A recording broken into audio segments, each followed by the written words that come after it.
Assalamualaikum warahmatullahi wabarakatuh. Hello, my name is Aditya Wijaya. I'm a student from Tursina IIBS boarding school. Speaking of online video games, let me tell you a story. A couple months ago, our school decides to have a class meeting competition after the student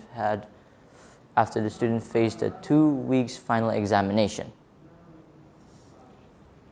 The event included some physical sports like futsal and basketball, and non-physical like online games. After the event ended, our school got some complaints from the parents.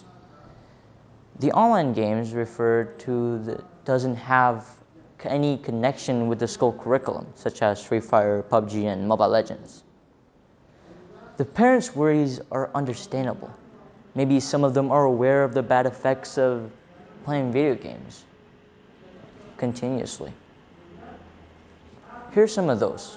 First, students think nothing but the game.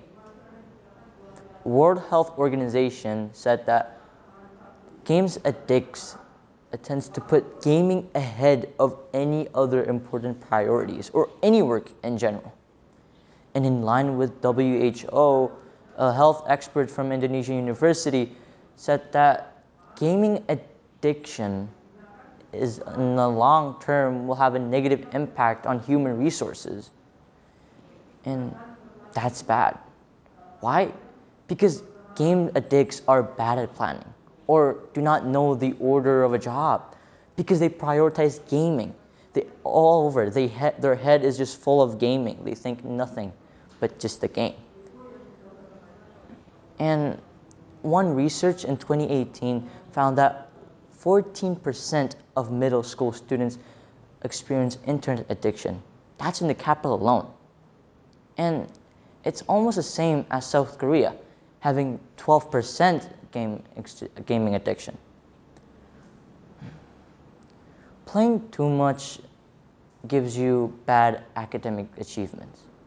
One study in China found out that a 13-year-old student who spent just 1 hour of playing online video games tends to have poor academic scores.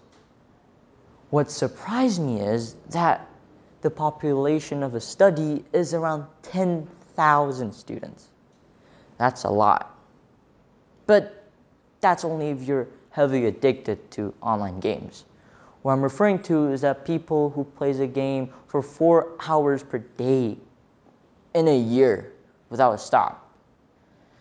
But is there any way to overcome this? And is there any way to stop it?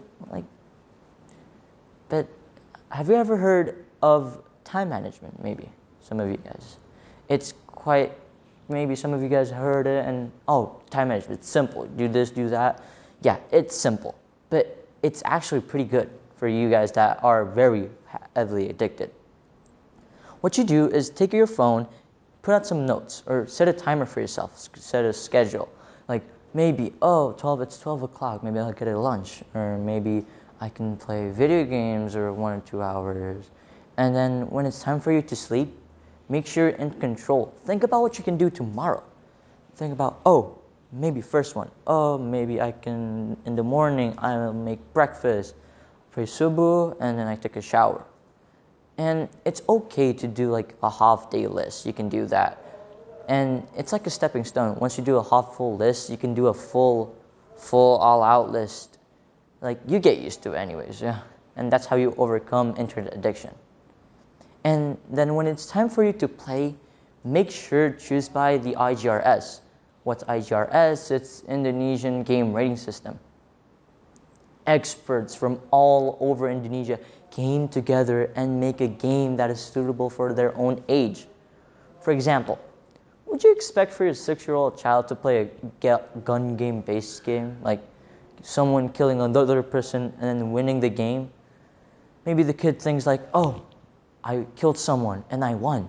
Maybe I can do that in real life. No, that's not the idea. And that game was supposed to be 18 plus. Why 18 plus? Because people their age is over 18, they're mature enough. They know what's bad and what's wrong. Because they can make them a difference. Dear brothers and sisters, be wise on playing online video games.